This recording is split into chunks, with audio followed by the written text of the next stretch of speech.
Que Jesus, o Mestre Supremo, aqueça nossos corações, ilumine nossas mentes no estudo de hoje e que os mentores da Casa de André Luiz possam nos intuir da melhor forma possível na mensagem que estamos encarregados de passar. E hoje é um tema livre e a gente escolheu um tema que possa trazer informação, esclarecimento e que seja útil para a gente, né? Eu, no segundo tema livre, eu trouxe Flagelo dos Destruidores e Karma Coletivo, e dessa vez eu estou trazendo o egoísmo e o orgulho.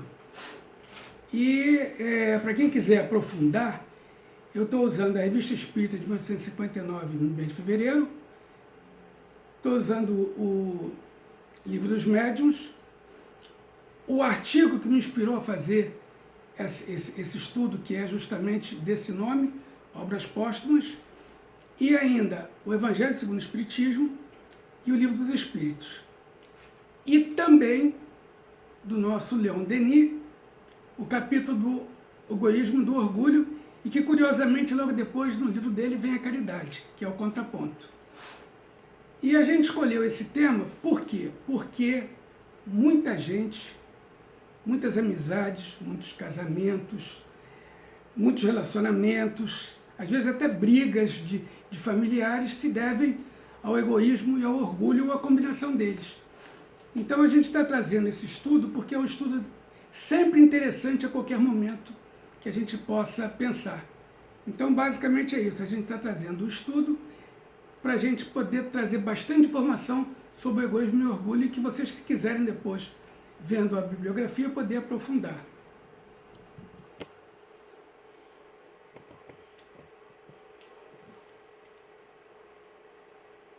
Orgulho, estado da alma que aniquila todo sentimento de humildade que pretende esboçar-se. Trata-se de um sentimento que proporciona ao indivíduo colocar-se em posição de superioridade em relação aos demais, voltado para a própria pessoa. O orgulhoso tem de si elevada opinião, valorizando qualquer atributo material ou intelectual que possua ou pense possuir, em detrimento de seus semelhantes. E aí que a gente vai falar da Revista Espírita de 1959. Esse sentimento representa um grande entrave na vida de muitos médiuns. E aí na Revista Espírita a gente tem aí todas as imperfeições morais, são outras tantas portas abertas ao acesso de maus espíritos. Ao que, porém, eles exploram com mais habilidade é o orgulho, porque é que a criatura menos confessa a si mesma. O orgulho tem perdido muitos médiuns dotados das mais belas faculdades, e que, se não for essa imperfeição, teriam podido tornar-se instrumentos notáveis e muito úteis, ao passo que, presas de espíritos mentirosos, suas faculdades, depois de se haverem perdido, aniquilam-se. Então, isso daí aparece tanto na Revista Espírita, que tem no final, como no Livro dos Médiuns, apenas com palavras um pouco diferentes, mas o texto é basicamente o mesmo. E aí, a definição do egoísmo: sentimento ou maneira de ser dos indivíduos que só se preocupam com o interesse próprio, com o que lhes diz respeito. Estado da alma que torna o indivíduo insensível às necessidades, às dores, às dificuldades alheias. O egoísta tem seus interesses voltados para si mesmo. Ele valoriza a própria personalidade em detrimento das demais. Então o egoísta é o quê? O egoísta é um individualista. O egoísta, ele pensa o quê? Só nele. Então ele é o centro das atenções. Tudo para ele, nada para os outros. Então por isso que Leon Denis, quando traz esse artigo, o egoísmo e o orgulho, ele bota logo depois a caridade. Porque a caridade é o contraponto do egoísmo e do orgulho. Então a gente está vendo aí que o egoísta, ele basicamente, ele centra o que é a vida? Nele mesmo, e acabou.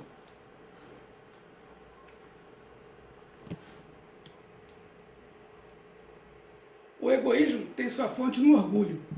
A exaltação da personalidade leva o homem a se considerar como acima dos outros, crendo-se com direitos superiores e se fere com tudo o que, segundo ele, seja um golpe sobre os seus direitos. A importância que pelo orgulho liga a sua pessoa torna-o naturalmente egoísta. Obras Póstumas, primeira parte, capítulo Egoísmo e Orgulho, estamos na página 225. Então, foi aí que eu peguei a inspiração para fazer o estudo de hoje. Eu tinha pensado em falar só no orgulho, mas eu percebi que o orgulho e o egoísmo são tão entremeados, eles estão tão relacionados, que fica difícil falar de um sem falar de outro. Então, eu achei que, embora a gente possa achar que é um defeito ou é um vício, eu diria que os dois são imperfeições da alma, né? Então, orgulho e egoísmo seriam imperfeições da alma. É esse antagonismo entre a caridade e o egoísmo, a invasão do coração humano por essa lepra, que se deve atribuir ao fato de não haver ainda o cristianismo desempenhado por completo a sua missão. Cabem-vos a vós, novos apóstolos da fé, que os espíritos superiores esclarecem o encargo e o dever de extirpar esse mal, a fim de dar ao cristianismo toda a sua força e desobstruir o caminho dos pedrosos que lhe embaraçam a marcha. Então, isso aí está no Evangelho, e quem fala isso é o quê? Emmanuel. E o que Emmanuel está colocando para a gente espírita? A responsabilidade que a gente tem. Porque somos nós espíritas que temos o quê? Que temos que combater isso. Ele está colocando aqui. Os novos apóstolos da fé, que os espíritos superiores esclarecem. Então, nós temos o quê? O encargo e dever de extirpar esse mal. Então, Emmanuel está trazendo isso aí para a gente.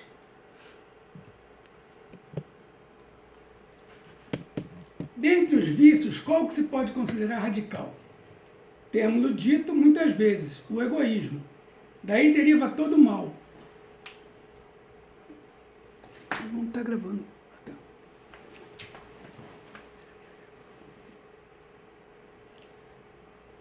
Estudai todos os vícios e vereis que no fundo de todos há egoísmo. Quem quiser desta vida ir aproximando-se da perfeição moral, deve expurgar o seu coração de todo sentimento de egoísmo, visto ser o egoísmo incompatível com a justiça, o amor e a caridade. Ele neutraliza todas as outras qualidades. Então, isso aí está no Livro dos Espíritos. E agora a gente vai trazer para vocês a parte que o Leon Denis fala, né, que ele tem lá o egoísmo, o orgulho e a caridade. Então, o Leon Denis vai fazer uma colocação, e é muito interessante que ele coloca que a maneira de se combater o orgulho e o egoísmo é com a reencarnação e justamente a noção da imortalidade. Porque com a reencarnação e a noção da imortalidade, você passa a se importar menos com as coisas materiais e se importar mais com as coisas espirituais. E que isso naturalmente diminuiria o orgulho e o egoísmo. Então, de todos os males, o orgulho é o mais temível, diz Leon Denis, pois deixa em sua passagem o germe de quase todos os vícios. Este cancro é o maior flagelo da humanidade. Dele procedem todos os transtornos da vida social. As rivalidades das classes e dos povos, as intrigas, o ódio, a guerra. O orgulho encobre-nos toda a verdade. Para estudar proveitosamente o universo e as suas leis, é necessário, antes de tudo, a simplicidade, a sinceridade, a inteireza do coração e do espírito, virtudes essas desconhecidas ao orgulhoso. E agora Leon Denis falando do egoísmo. O egoísmo é o irmão do orgulho e procede das mesmas causas. É uma das mais terríveis enfermidades da alma. É o maior obstáculo ao melhoramento social. Por si só, ele neutraliza e torna estéreis quase todos os esforços que o homem faz para atingir o bem. O egoísmo é a persistência em nós desse individualismo feroz que caracteriza o animal, como vestígio do estado de inferioridade pelo qual todos já passamos.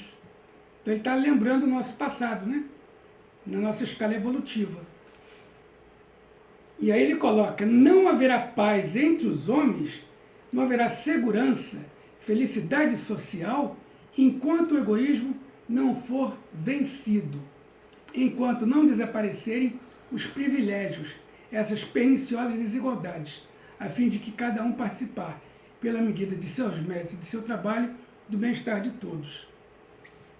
Então, o Leon Denis, ele coloca isso para a gente e ele fala que é justamente com a noção da reencarnação que a gente vai poder combater isso. Então, aí no capítulo 46, do Depois da Morte, ele vem com essa colocação. Mas ele lá para diante, ele fala que a noção da reencarnação, imortalidade da alma, é que vai fazer o quê? A gente se desprender um pouco do materialismo e poder melhorar em relação ao egoísmo.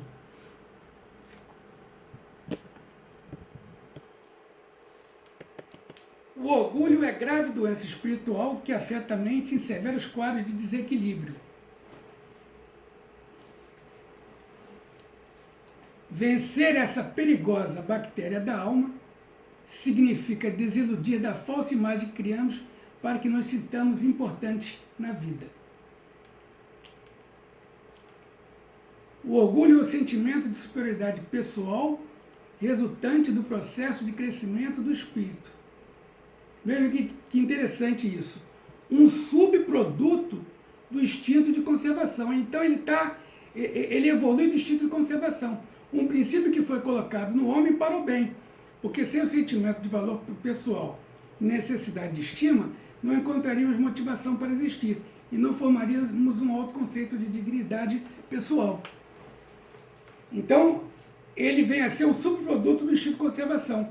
É algo exacerbado.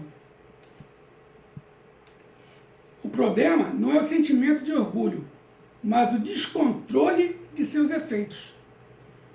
No atual estágio de aprendizado, ainda não temos plena capacidade de controlá-lo.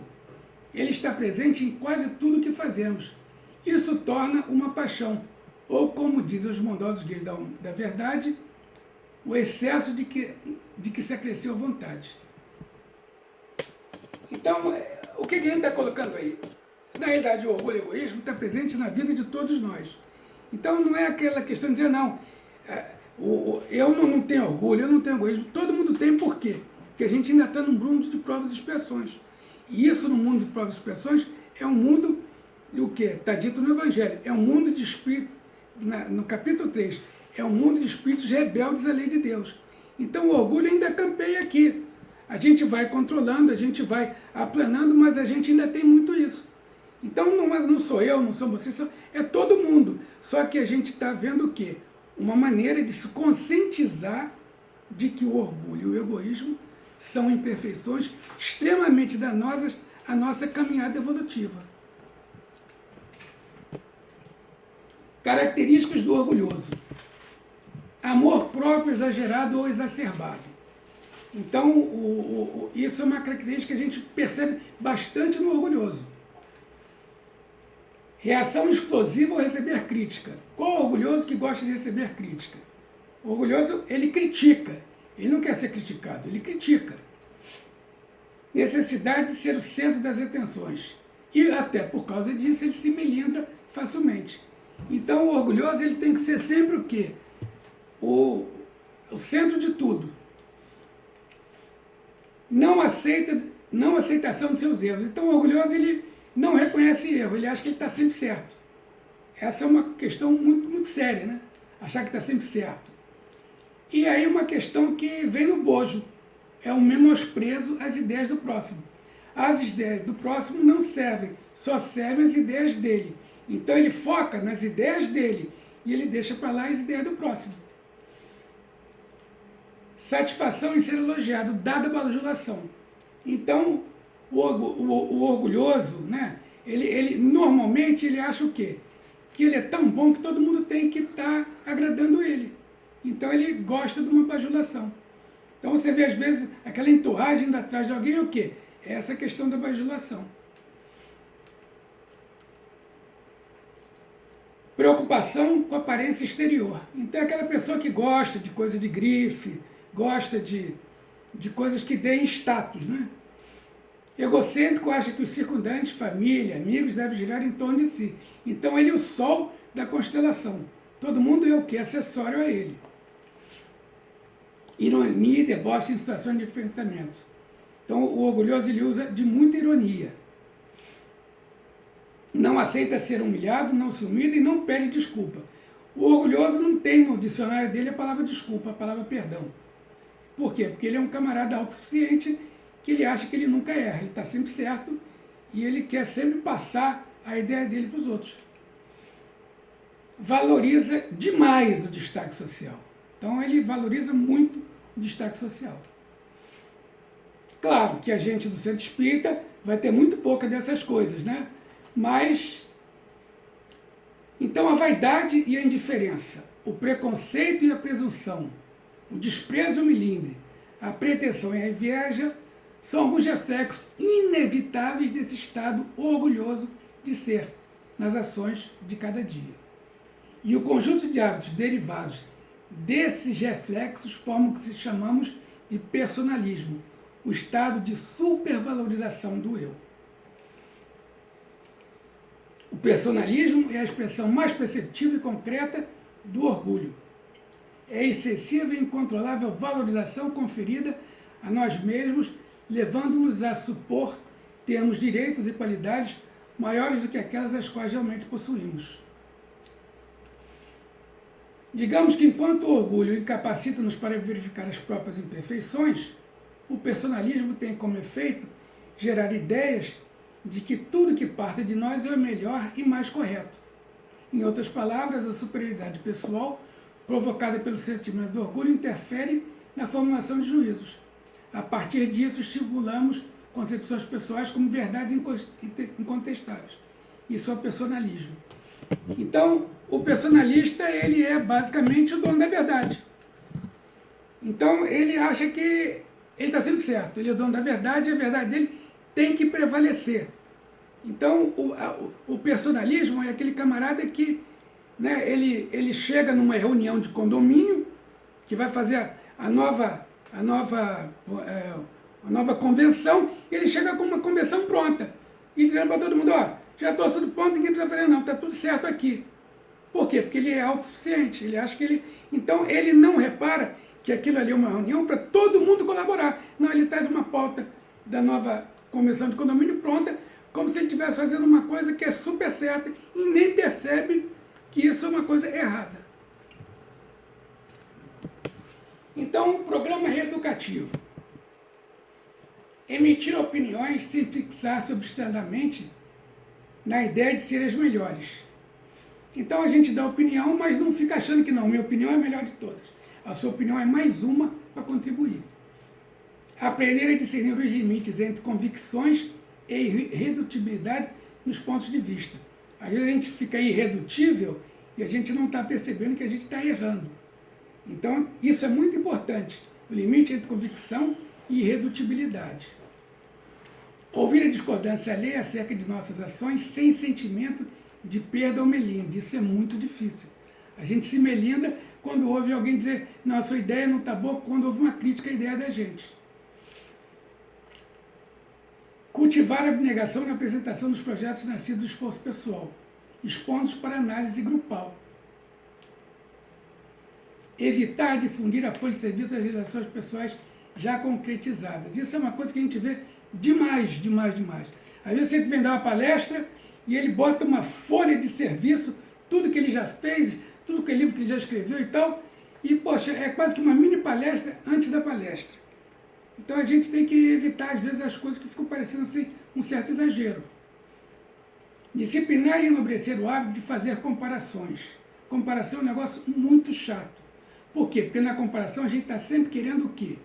Querendo se sobrepor a alguém, mostrar que é melhor a alguém.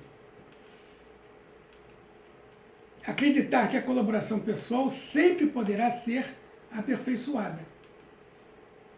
Pedir desculpas quando errar. Isso é básico, não precisava nem estar aí, mas é uma coisa que é sempre bom lembrar, porque é muito complicado a pessoa pedir desculpa. A pessoa às vezes erra e acha que não, deixa para lá, o tempo apaga. Não. Se você não pede desculpa, você deixa o outro vendo que você não teve a grandeza de reconhecer seu erro. Ter metas sem agigantá-las na sua importância frente às incertezas do futuro. A gente faz uma meta e faz daquilo uma montanha. E aí, como você não consegue executar aquela meta, você não consegue fazer outras coisas. Aprender a ouvir opiniões para melhor discernir. Então, você ter muitas opiniões é sempre melhor para você juntar o quê? Ter mais material para decidir. Se você tem poucas opiniões, você tem poucos ângulos diferentes. Então, as opiniões são o quê? Os diferentes mostrando o que eles pensam. Admitir para si os sentimentos de mágoa e inveja que no mundo de provas e expiações ainda existe. Ser simples. Tá aí uma coisa também que não precisava estar escrito aí, mas é uma coisa muitas vezes complicada ser simples. Ter como única expectativa nas participações individuais o desejo de aprender e ser útil. Isso é muito importante. Você participa, você aprende e está sendo útil. E não focar que você é aquele que é insubstituível, aquele que vai trazer sempre a melhor ideia. Não, você está participando do conjunto para todo mundo crescer, todo mundo ser útil. Esforçar-se para sair do personalismo silencioso, o isolamento e a timidez. Muitas vezes, quando você se isola, é porque você não quer ouvir a opinião do outro. Você quer ficar com a sua opinião. E às vezes você até se esconde na timidez. A gente vê muito isso. Então é para a gente parar e pensar. Tomar cuidado com o isolacionismo e a timidez. Delegar tarefas, mesmo que acredite que o outro não dará conta de fazer tão bem quanto nós. Se a gente não delegar, como é que você vai preparar alguém para ficar no cargo que você está? Você tem um cargo, dali a um tempo, você vai envelhecer e tal, você vai ter que botar alguém no teu cargo. Mas se você não preparar alguém, mas ele não faz tão bem quanto eu, mas ele vai aprender, ele vai crescer na tarefa, ele vai melhorar. Mas se ele nunca tiver a tarefa, como é que ele vai dar conta? Muitas vezes subestimamos o outro. Ou pelo menos estaremos contribuindo para o crescimento do outro. Então é muito importante a gente ter essa ideia que muitas vezes, mesmo que o outro não possa fazer a tarefa da maneira que você acha que ele faria, ele está tendo uma oportunidade de executar a tarefa. E aí a gente faz o quê? A gente dá a tarefa para ele ir aprendendo, para a gente ir delegando pouco a pouco, até que ele tenha mais condição de fazer. Ninguém nasce sabendo, né? E agora a gente vai falar um pouco da comparação, que eu já tinha pescado um pouquinho lá atrás. A comparação é um dos efeitos mais notáveis da presença do orgulho nas relações. Nos relacionamentos, as comparações são muito utilizadas pelo orgulhoso com a finalidade de exacerbar seu conceito pessoal e rebaixar a importância dos demais. As comparações orgulhosas impedem relacionamentos gratificantes e duradouros, porque estabelecem uma competição íntima com os outros. Então a comparação é sempre ruim. Por quê? Porque você está sempre, de certa forma, querendo mostrar para o outro que você é melhor. Então você vai fazer a comparação para dar o quê? Para dar o tom de que não. Você faz direito, ele não faz bem. Então a comparação, de certa forma, muitas vezes humilha outra pessoa que não faz tão bem quanto você, ou que ainda não aprendeu a fazer aquilo direito. Então a gente deve o quê? Falar, colocar as coisas, mas evitar a comparação. A comparação é sempre uma coisa desagradável. Por quê? Porque o outro, coitado, está ali às vezes se esforçando, você não sabe o tipo de dificuldade que ele tem, e você está sendo o quê? Está faltando com a caridade com ele. O orgulho não nos permite alegrar com o sucesso alheio. Isso acontece muito. Às vezes a gente vê o sucesso do outro, chega a ficar até com inveja. E suplica galardões para os sucessos pessoais, sempre dimensionados como algo para além de suas reais expressões. Em muitas dessas comparações que fazemos, no intuito de tirar o brilho das ações de alheias, no fundo gostaríamos de ser aquela pessoa, de possuir algo que ela tem ou algo que ela é. Então, a gente se alegrar com o sucesso alheio é o primeiro passo para desapegar. Então você tem que ficar contente com o sucesso do seu colega de trabalho. Que bacana, ele conseguiu fazer. Puxa, ele pode até fazer melhor que você, sim, por que não? Ele vai fazer melhor que você. Aí você, dado momento, vai aprender com ele também. Isso é troca. Dando exagerada importância às comparações, o orgulhoso passa a ser um fiscal dos atos alheios, procurando motivos para realçar-se e afirmar ante o próximo a quem toma como oponente. Tudo isso Porque o orgulhoso tem o poder de fazer-nos valorizar o que não somos, mas desejaríamos ser, levando a sentir e pensar que tudo que fazemos ou temos é melhor do que o outro.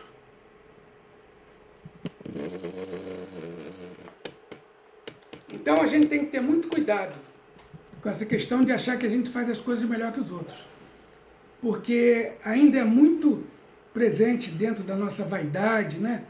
Dentro do que a gente acha que tem de cultura e tal, a gente acha, não, eu sou melhor e eu faço bem e o outro não faz bem. Não, ele pode até fazer melhor que você, só que você não está dando a chance dele fazer. Então, se contentar com o sucesso alheio é uma das coisas básicas para você ter uma boa convivência com todo mundo. Porque você vai ser aquele que vai ser o quê? Você vai ser o camarada que torce por todo mundo. Então você se desapega de ter, o sucesso sou eu. Esquece isso. Todo mundo trabalhando junto para o sucesso de todos, para o crescimento coletivo. E velho descuido da convivência humana é buscar corrigir as pessoas para que se encaixem em nossos modelos de expectativas e transformar as diferenças do outro em defeitos. Então é muito comum a gente transformar a diferença dos outros em defeitos.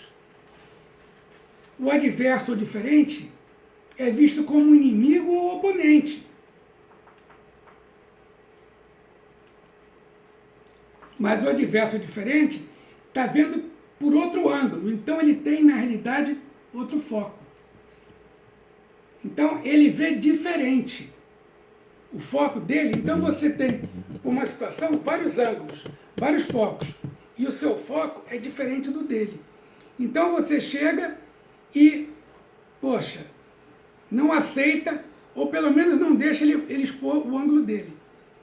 E o que é pior, depois você pode perceber que o ângulo dele é que estava certo e você fica numa situação bem chata.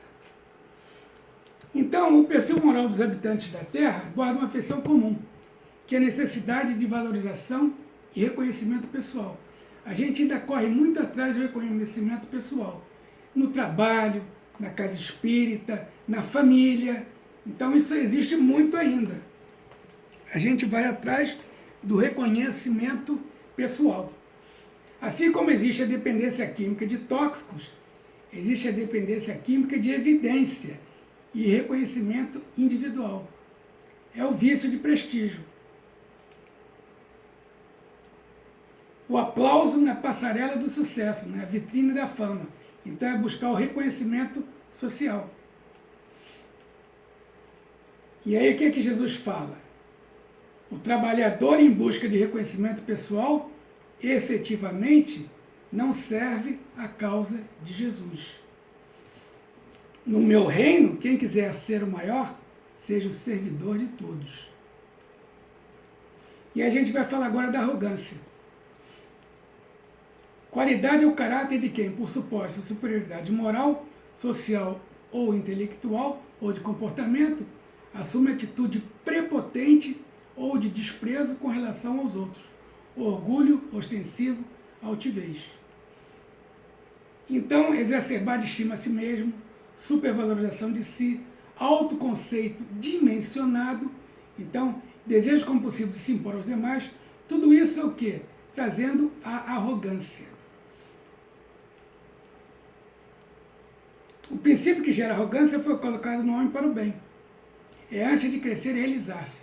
O impulso para progredir. O instinto de conservação que prevê a proteção e a defesa.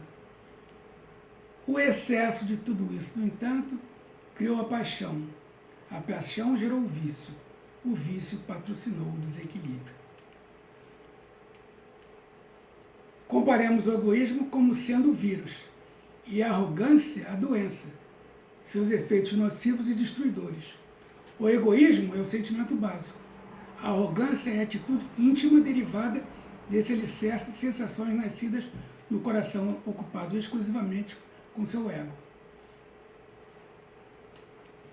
Então, o sentimento básico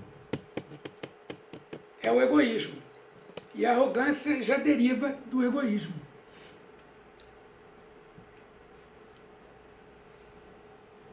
O reflexo mais saliente do ato de arrogar é a disputa pela apropriação da verdade. Como a gente vê isso hoje em dia? Tanta gente querendo ser o dono da verdade. O orgulho é o sentimento de superioridade pessoal, e a arrogância é a expressão doentia desse traço moral. A arrogância retira-nos o senso de realidade. Acreditamos mais naquilo que pensamos sobre o mundo e as pessoas do que naquilo que são realmente. Então isso é uma coisa muito, muito complicada, porque a arrogância faz a gente o quê? Achar que a gente é o dono da verdade. E acabou. A gente é o rei da cocada preta. O que faz uma pessoa importante é a sua capacidade de servir, realizar, o impulso para ser útil, edificar, superar limites, alcançar novos patamares de conquistas. Tarefas maiores à luz da mensagem do Cristo não significam prerrogativas para a adoção de privilégios ou garantia de autoridade. Para o aproveitamento da oportunidade, esforço, sacrifício, renúncia e humildade. O que é que a gente precisa para conseguir vencer o orgulho e o egoísmo? A abnegação. A abnegação para fazer a caridade. Mas a abnegação, ela não aparece onde existe egoísmo e orgulho. Esse é o problema. Efeitos da arrogância. Apego às convicções pessoais. Gosto por julgar e rotular a conduta alheia. Então a gente rotula muito por causa da arrogância. Necessidade de exercício de poder. O arrogante adora cargos, adora poder. Luta pelo poder. Pelo poder, e ele não quer largar o poder ou o cargo. Rejeição a críticas ou questionamentos. Claro, como é que ele vai aceitar? Ter resposta para tudo, ainda que a resposta não seja certa. Personalismo, claro, é um efeito tranquilo da arrogância. Autossuficiência nas decisões. Não consulta ninguém, não precisa de ninguém. E acreditar que pode ser mais do que realmente é. Então, o arrogante, ele subestima os outros, mas se superestima. Querer ir além de seus limites é outra situação que o arrogante tem. Ele quer ir além do que ele pode. Ele não vê limite para ele. Exigir mais do que consegue. Então ele exige, às vezes, de um colega, mais do que ele consegue fazer. Por quê? Porque ele é personalista, ele é prepotente, ele é arrogante, ele acaba sendo exagerado. Supor que temos a capacidade de dizer o que é certo e errado para os outros. Então você fica, aquele que falou lá atrás, né? O fiscal, né? Julga os outros. Você é o fiscal alheio das pessoas. Você julga todo mundo. Cientista com direitos e qualidades em função do tempo de doutrina e da folha de serviço. Então é aquele cara que diz, eu tenho muito tempo de espiritismo, como se tempo de espiritismo fosse igual a transformação moral. Você pode ter 5 anos de espiritismo e realizar uma transformação moral maior que alguém que tem 40 anos de espiritismo. Isso não quer dizer nada, é a transformação que vale. Julgar-se apto a conhecer o que se passa no íntimo de nosso próximo. Desprezar o valor alheio. A gente vai mostrar agora para vocês um gráfico da arrogância.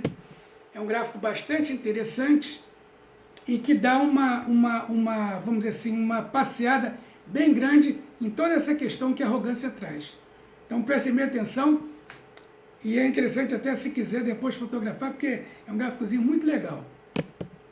Então nós temos a arrogância, temos a prepotência, temos a competição, a rigidez e a imprudência. Então tá aí arrogância, prepotência, competição, rigidez e imprudência.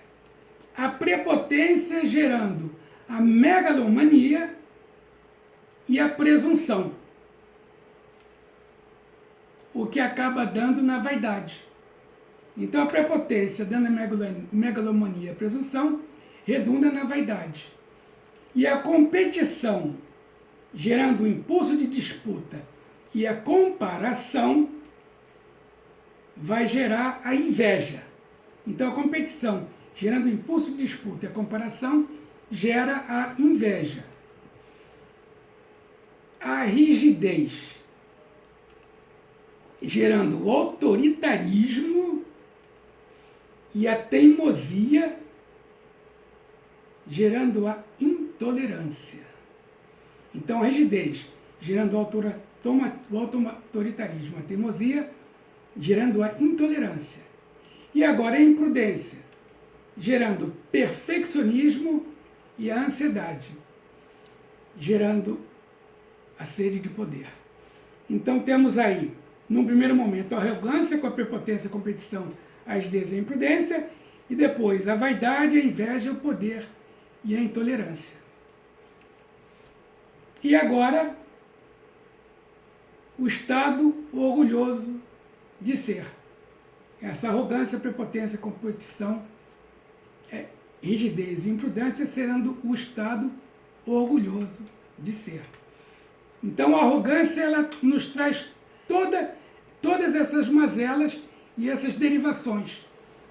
E ela é capaz de muita coisa ruim. Então a gente está vendo aí intolerância, vaidade, inveja e desejo de poder.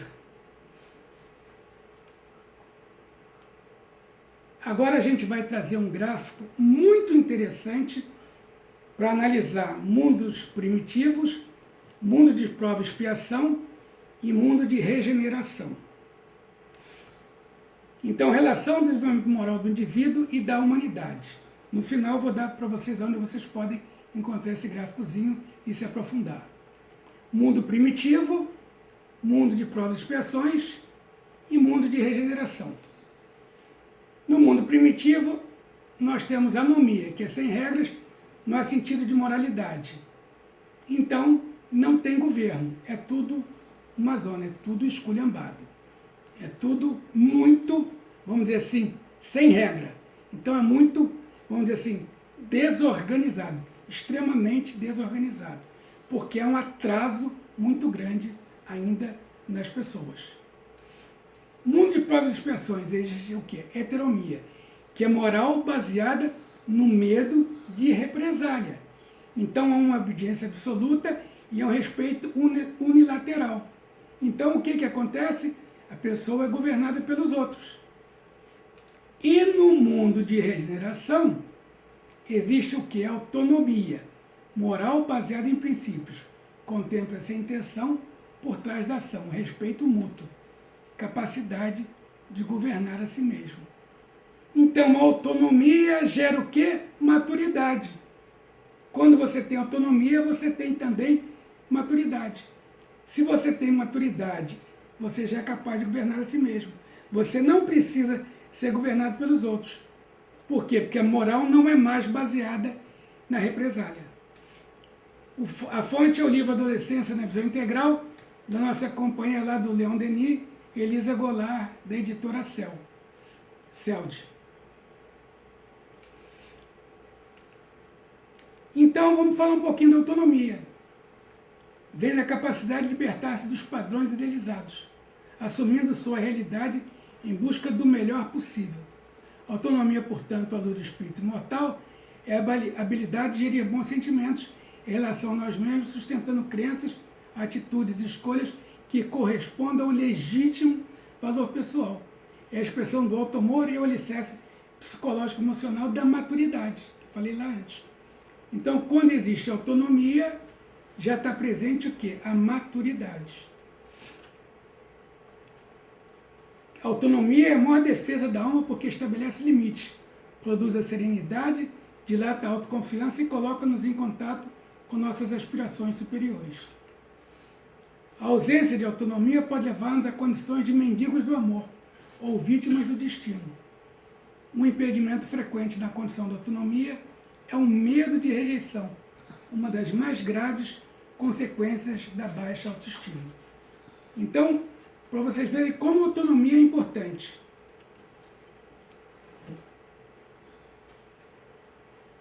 Então agora a gente vai fazer algumas reflexões baseadas no que a gente viu até agora. Para a gente poder então caminhar para uma, vamos dizer assim, para um fechamento das ideias do que a gente está falando, né?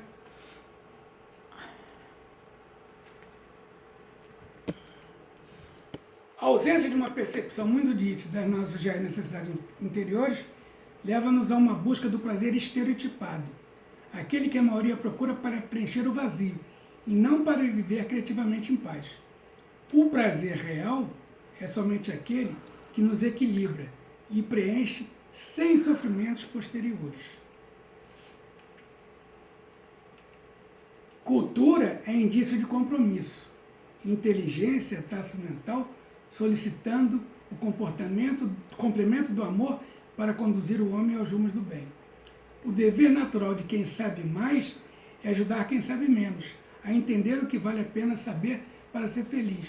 É tornar-se responsável pelo meio onde labora, auxiliando o entendimento e cooperando com o progresso. Então o dever de tem mais responsabilidade quem sabe mais. Quem sabe menos tem menos responsabilidade.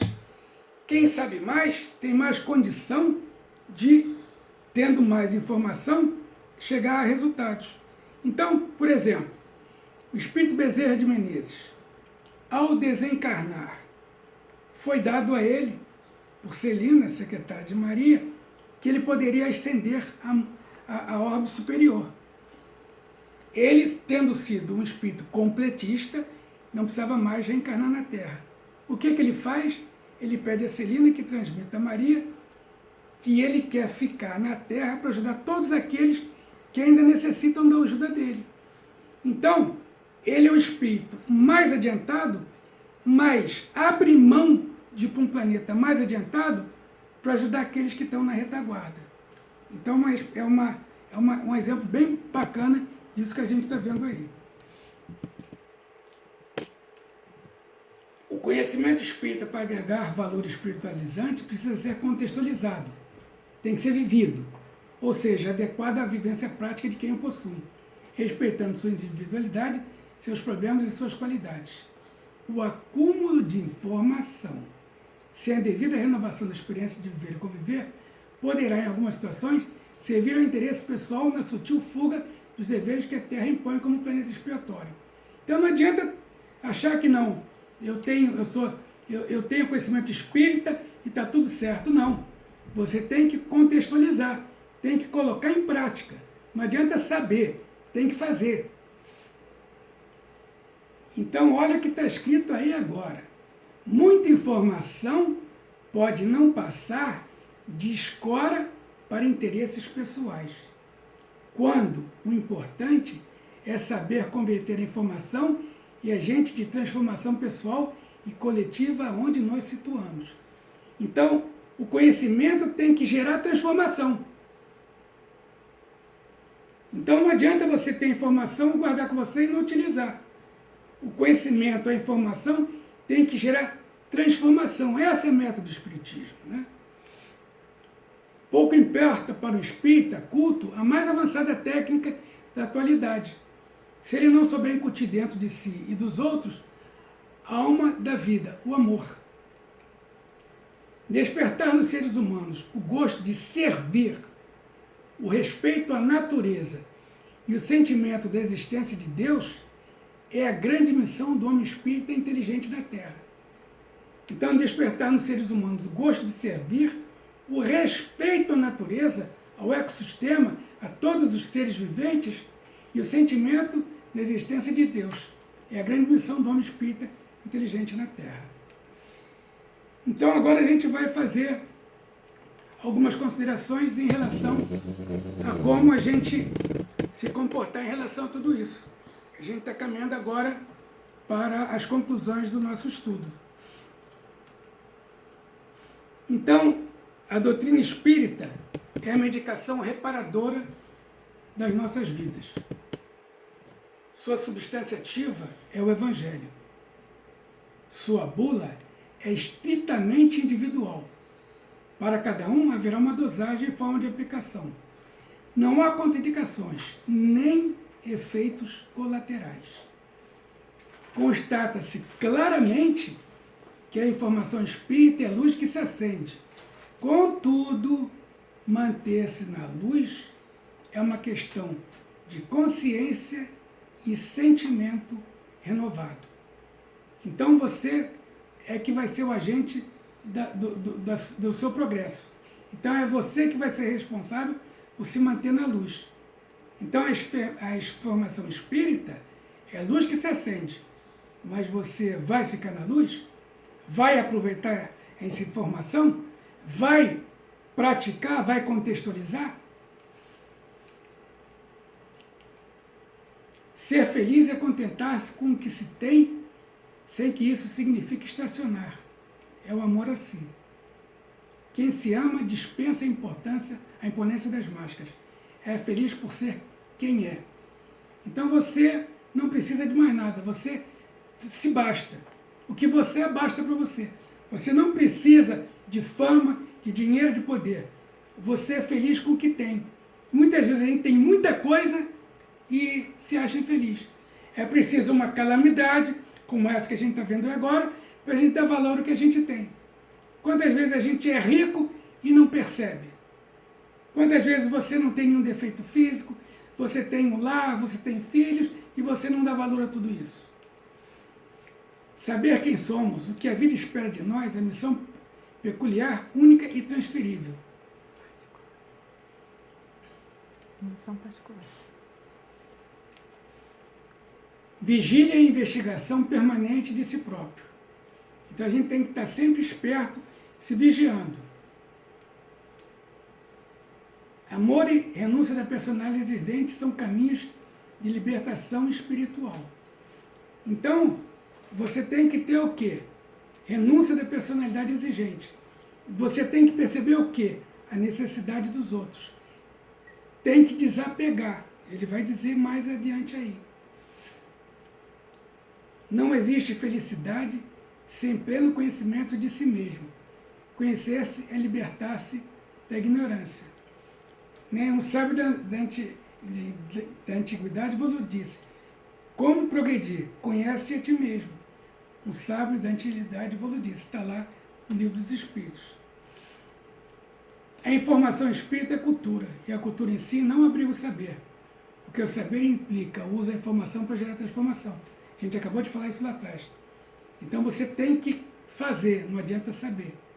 É a meta essencial da proposta espírita.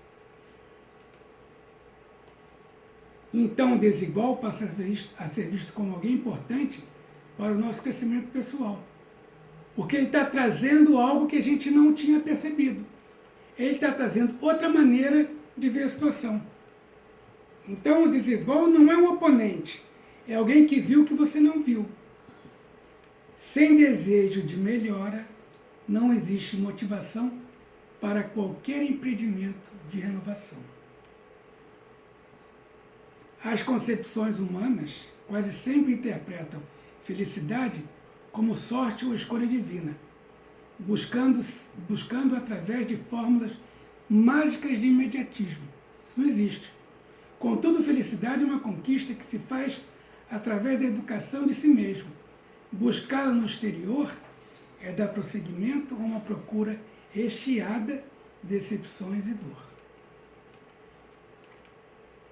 Diferenças não são defeitos, os diferentes necessariamente não são oponentes. A gente está focando muito nisso. A mudança interior significa o desapego de mitos, de símbolos, mitos, costumes, ações e emoções.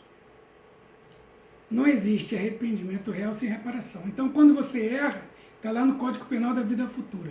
Você errou, primeiro tem o arrependimento, depois a expiação, mas só a reparação vai suprir aquele erro.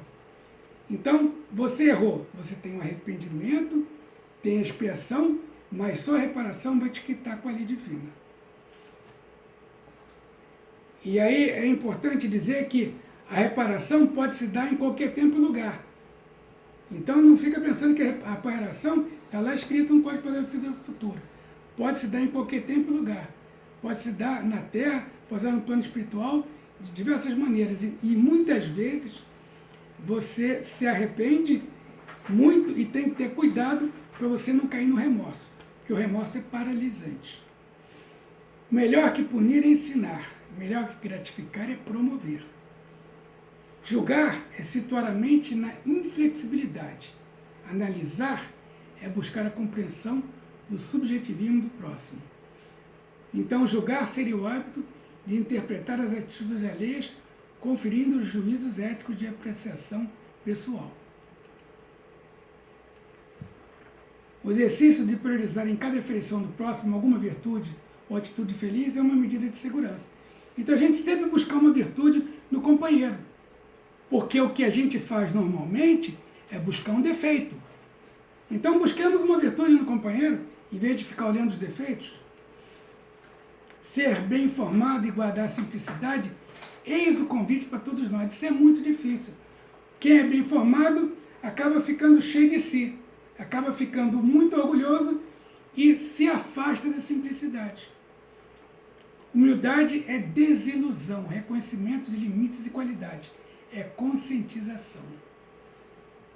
Então, uma coisa que a gente botou aí não precisaria, mas é básica, é muito importante, é vencer o apego.